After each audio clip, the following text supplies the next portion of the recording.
Tonight on Business Live, Fitch Solutions projects 12 cedis 40 pesos end of year cedi to dollar. Bank of Ghana rules out halting hikes in monetary policy rate despite significant reduction in March inflation to 45%.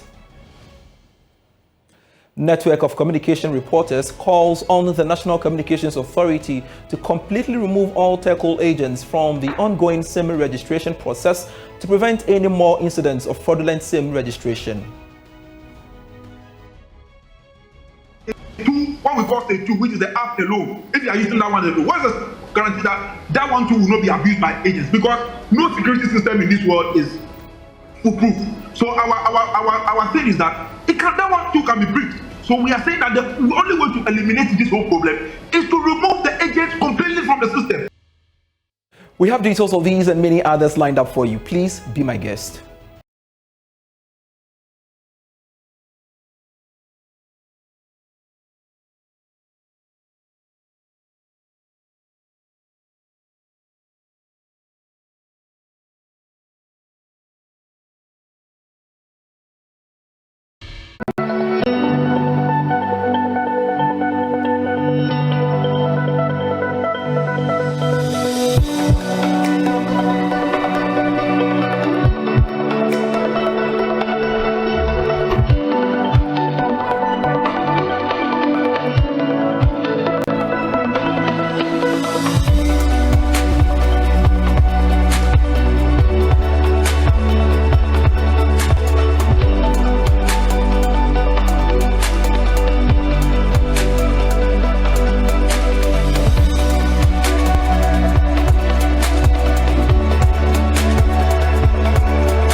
Pleasure you could join me. I am Pious Kojo Baka to our very first story.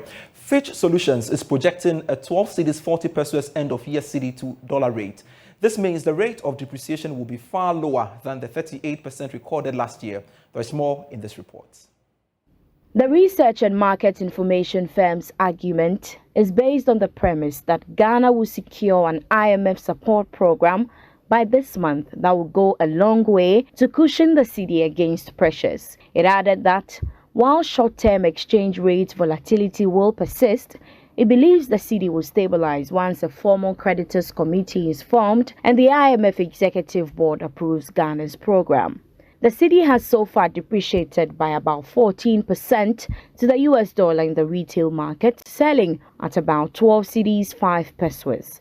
However, it has lost about 21% in value to the American greenback on the interbank forex market, going for about 10 cedis 95 pesos. For the past 2 weeks, it posted mixed performance on the markets, although the central bank increased its intervention in the spot market. This is due to heightened demand for foreign exchange as a result of market uncertainties. Last year, the cedi lost about 38% in value to the US dollar on both the retail and interbank market. A while longer on the economy, because the Bank of Ghana has indicated that it will continue with further hikes in the monetary policy rate despite a significant reduction in inflation in the month of March. It argues that this is to help drive inflation down faster. George Yafe has the details. The Bank of Ghana maintains that the reduction that we've seen is still at the early stage, and therefore the right thing to do now is to maintain that tight policy rate stance to ensure that things doesn't get out of hand. Joy Business has also picked up from the Bank of Ghana that the current inflation rate numbers are still out of its medium-term target, and thereby justifying the current stance. But has inflation rate peaked? Well, the Bank of Ghana believes that it happened in December last year and thinks that the reduction that we are witnessing will be sustained. It also believes that the rate will trend downwards to about 29% or may even go down further by the close of this year. Central Bank insists we should expect more surprises in the coming months when it comes to the inflation rate numbers. For some businesses and interest groups, they will be worried by the latest stance of the Bank of Ghana when it comes to us expecting more policy rate hikes because of its impact on the cost of credit going forward. The London-based Economist Intelligence Unit has projected that the policy rate will go up by 100 basis points when the Monetary Policy Committee meets later this month to review development in the economy for it to hit 31% by the end of this year.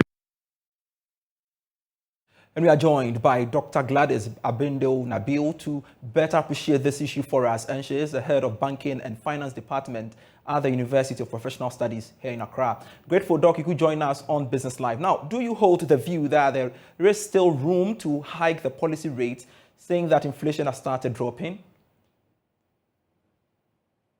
Giving to your listeners. Well, I think that the policy rate as a means of targeting inflation reduction now may not yield its intended purpose of bringing the current rate of inflation to the desired level in the long run. Why do you think so? The reasons are that we all know that inflation occurs as a result of increase in price level of goods and services, which results from excess liquidity and then money supply and or reduced production of goods and services. Now, the basic question that one may want to ask is there current excess liquidity in the system to be mopped up? Do production of goods and services in the system currently increase? Is it increased? And also, what's the cost of funding for doing businesses in Ghana now? These are the major factors that would drive or reduce the inflation target that we need. Currently, as we may know, since last year, the inflation was 90%, and it has consistently increased. I mean, the policy rate has consistently increased to about 30 now. The question is, has it achieved the desired target inflation that the central bank wants to achieve? Well, there are some analysts who say that there is still excess liquidity in the system, and so the need for the Bank of Ghana to increase the policy rate. And you think it's not in the right direction? No, I think it is not, because it is targeted at reducing spending by individuals.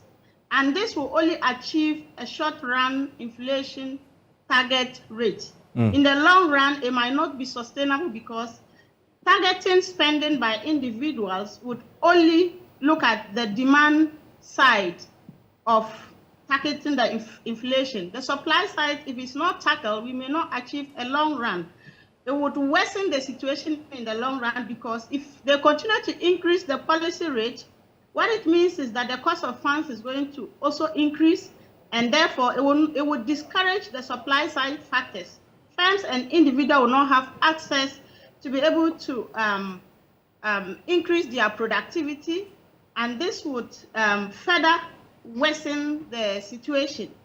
We cannot have a sustainable inflation rate going forward with looking at only the demand side factors, ignoring the supply side. So clearly, businesses are going to suffer if the Bank of Ghana should go ahead to, increase the policy rate. Rightly so. Exactly, because even now, the financial institutions, I am sure most of them are having liquidity issues. And besides that, if the policy rate is increased with the mind that they would morally persuade the financial institutions to maintain their cost of funding, this may not work out. It may not work out, and it is likely that they would also increase their cost of funding, and this would discourage businesses from going to access funds to produce. The only way to go now, and for a sustainable inflation rate going forward, is through the supply side improvement, to improve the supply side so that businesses can produce, firms can produce, and that would go a long way to reduce the inflation rate for the country. All right, we are grateful. Dr. Gloria Abendo Nabil speaking to us here on the latest development coming up from the Central Bank We shall keep an eye on that and, of course, keep viewers updated subsequently. But let's switch topics now. And members of the Trades Union Congress this morning gathered at Boom here in the Greater Accra region to protest the dismissal of 3 workers at Sanon Asoglipa. They are asking for the reinstatement of the sacked workers whose contracts were allegedly terminated on the basis that they joined the Ghana Mine Workers Union.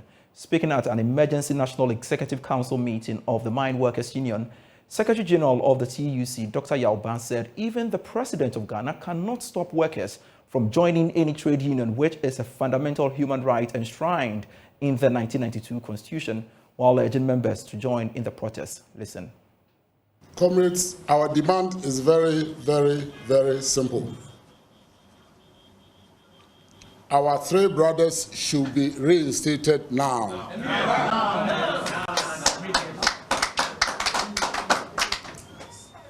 They have done nothing wrong.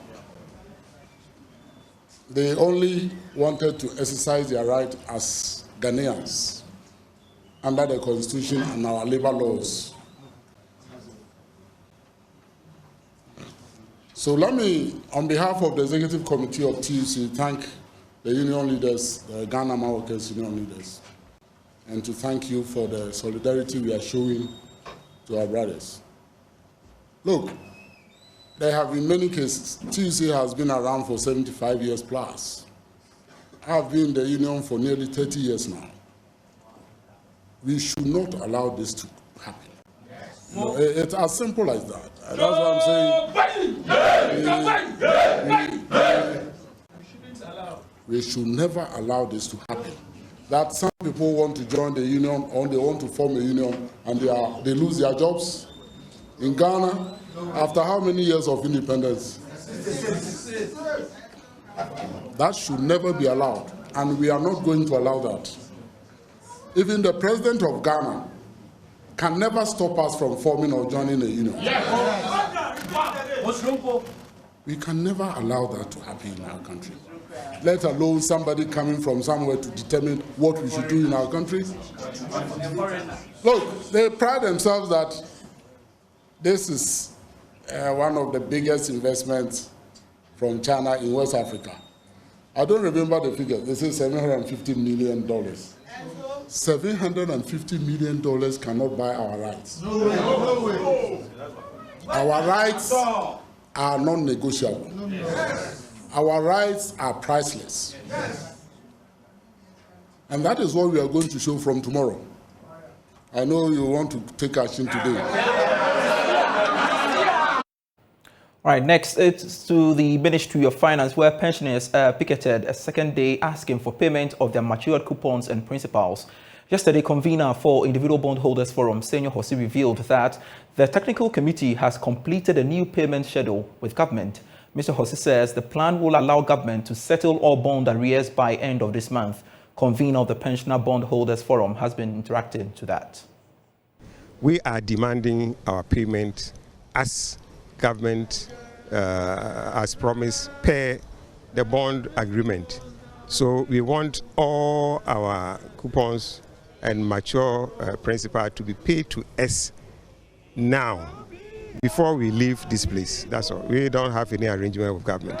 If government is arranging with the other bondholders, they have every right to do that, but it's not for the pensioner bondholders.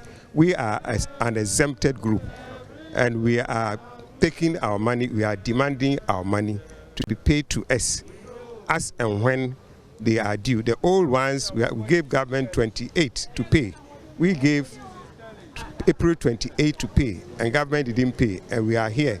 And we will only leave here when all payments have been done. That's all. We don't care about whatever they have agreed. That's their own. You were part of the initial start of that committee, and then you pulled out. Now, someone would say that it looks like things are working well for the other groups. Is it something you regret pulling out? It's not working well. No, nothing is working well for anybody. We say we are demanding, we are not begging. We are demanding that our payments to be made. We are not interested in sitting down and planning with anybody. We are demanding. At least if this arrangement goes through, all the arrests will be cleared by May 31. We are waiting for the arrests to be cleared now, not May 31. If the arrears are not cleared, we will still be here.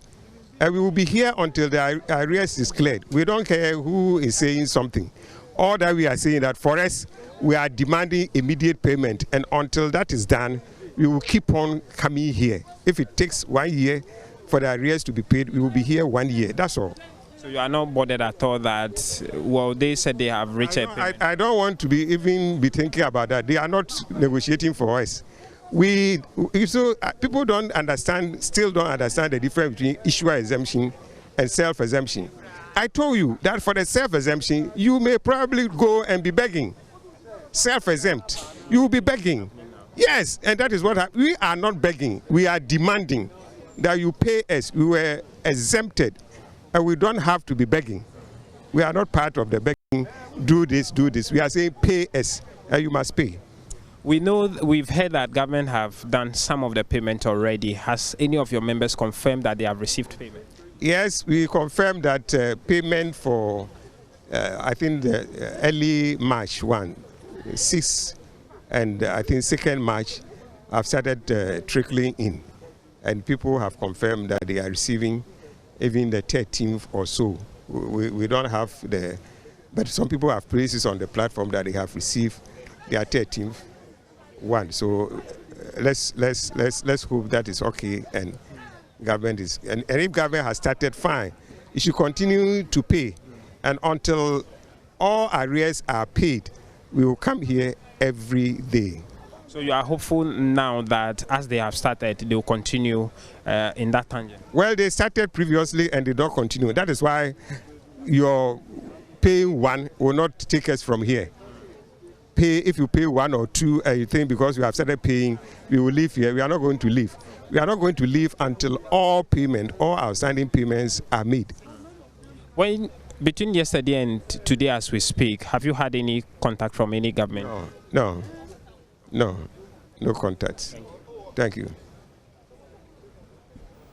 All right, so some other stories now. A network for communications reporters is calling on the National Communications Authority to completely remove all telco agents from the ongoing SIM registration process to prevent any more incidents of fraudulent SIM registration. In a statement, the group explained that some unscrupulous telco agents had circumvented the process, leading to the many incidents of fraudulent SIM registration and putting telcos at risk of being sanctioned. Samuel Dawona, a spokesperson for the group. So initially, our thinking was that our Ghana cards have been compromised. But no, it is the code that NIA sends us which has been compromised. So what NCA is saying now is that stage 1, where we do the linking to our Ghana cards by ourselves, is going to be totally eliminated. Okay, it will be totally eliminated. And then we are going to be using the apps. But at NCR, what we are saying is, even if you take away the stage 1, where the code that is generated is being abused by the agents, what is the guarantee that the stage 2, what we call stage 2, which is the app alone, if you are using that one alone, what is the guarantee that that one too will not be abused by agents? Because no security system in this world is foolproof. So our thing is that that one too can be breached. So we are saying that the only way to eliminate this whole problem is to remove the agents completely from the system. And one other reason why we are insisting on that is that, you know, on the 31st of May, NCA is about to delete 11 million SIM cards. Now, it is because of all these people that have not registered that needed to beat deadlines. That's why we brought the agents on. So if you are now going to delete all those ones, then we don't need any deadline anymore, number one. Then we don't need the agents. We really don't need the agents because the agents are causing us problems. And whatever wrong an agent does, it is going to go against the telco because the telco will be the one to be sanctioned. So if the telcos still want the agents to be there for them to do wrong things, for them the telcos to be sanctioned, then they should keep them there. But to our minds, we should remove the agents so that we will prevent fraudulent SIM registration, and we'll also prevent the telcos being sanctioned. But does that entirely solve the problem? You talk of a robust security system. Isn't that what we should be looking at right now? If you take the telco agents out, are you sure we are not going to have this problem persist? So Daryl, so when you take the agents out, so now the only group of people that we now know are doing SIM registration are the telco staff. In other words, are the telco offices themselves. So then when there is a breach, you know exactly where to look at. You're still watching Business Live with me, Pious Kojobaka, here on the Joy News channel. Time for a breather. We'll be right back after that.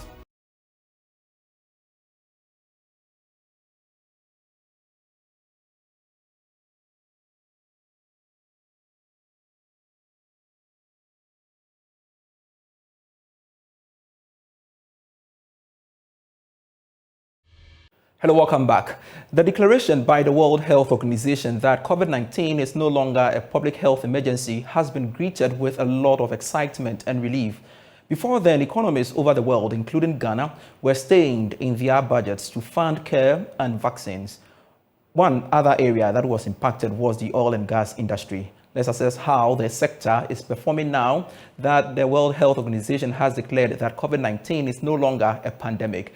Joining us on Zoom is the energy strategist, Dr. Yusuf Suleiman. For more, grateful Dr. Suleiman, you could join me on Business Live.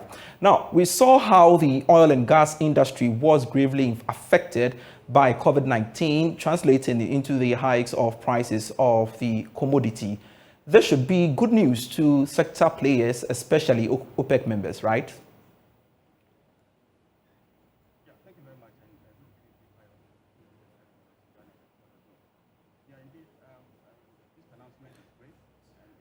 Kindly unmute for me, Dr. Yusuf Suleiman.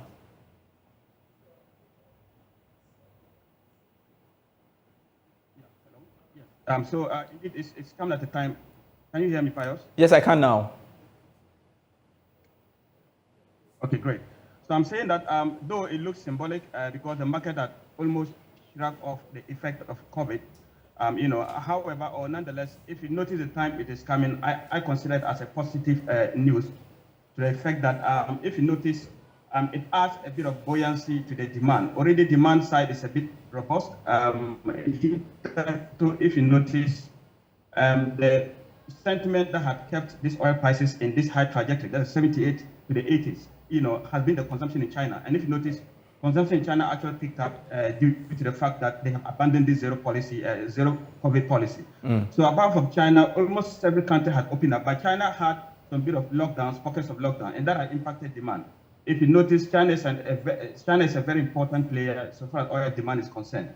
And so to the effect that this kind of decision will feed into the fact that China may stay a bit far away, or if possible, maybe completely away from having potential lockdowns again. So in that case, it's a bit of positive news to the demand. To the demand side. What it does is it consolidates the already gains that demand is having. So far, the supply-demand dynamics of the oil price is concerned. You also look at the news in the other way around. Assuming it had come that COVID is still a threat, it means that it will impact demand. So the fact that such an announcement is coming from a prominent body such as World Health Organization, I believe it will consolidate. It won't spike oil prices up immediately, but it will consolidate the gains that oil prices are already making, especially the fact that China will stay away from a zero COVID policy. Indeed, even before this announcement by the World Health Organization, we saw some pickups in the industry, as you rightly mentioned. But I want to understand, to what extent do you think this will further boost bullish performance? Yeah, so if you notice, there are some, we can say some clear-cut blueprints that, COVID has left in the industry. And clearly, if you notice, we have supply cuts in place. You remember how supply cut came? The supply cut came after the fact that, when COVID hit somewhere first quarter of 2020, the market collapsed. Summarily. We had the big going to negative.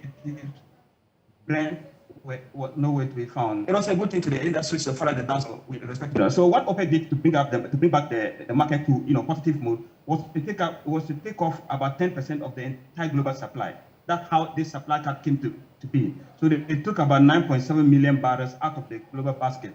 And so that boosted, oil price a bit. In fact, that had kept oil prices until all, effect of COVID weighed off. And if you notice, Pious, as we speak now, supply cut is in place. And it's undoubtedly happened to be one of the play cards for OPEC. And so, yes, that's a clearly bullish sentiment that COVID has brought into the picture so far oil prices are concerned. I don't think OPEC, even at the point in time, if OPEC hasn't gotten physical barrels to take up from the market, they simply have to say they are doing supply cut, even though they might not have any a physical supply card taken from the market. Yes. So yes, that's kind of a bullish sentiment that you can put into the market. Yeah. And the other one, let me make it quickly, is the fact that when COVID hit, investment into the world of hydrocarbon had dwindled, strongly. That investment hasn't come back as a matter of fact. It is coming back, but not yet in full force as we had it. So yes, that's also another blueprint that COVID has left in the industry, and it has come to stay. Yeah, all right. I want us to contextualize this discussion domestically, and we do know that the gold for oil policy is currently underway. How do you think that will be playing out? Yeah, so if you notice, we always say that what the gold for oil policy was supposed to have done, according to the policy, those who brought about the policy. If you notice what the consumer pays at the pump, there are three things that we always mention: the exchange rate dynamics, what the prevailing price of the commodity in the international space, and the taxes. And if you look at the very last few moments, few months that we had, what had actually, disturbed our price build-up was the exchange rate. So what the group for oil was supposed to have done was to take care of that. Unfortunately, if you look at what is happening now, if the global prices are going up, gold for oil cannot do much about that. And even the exchange rate is struggling. Yes. So, all right. Thank you very much, Dr. Yusuf Suleiman, for your perspective on this matter. And that does it for the program for tonight. I am Pious Kojobaka. You can always get business stories when you log on to myjoyonline.com/business. Grateful serving you. Do enjoy the rest of our programs.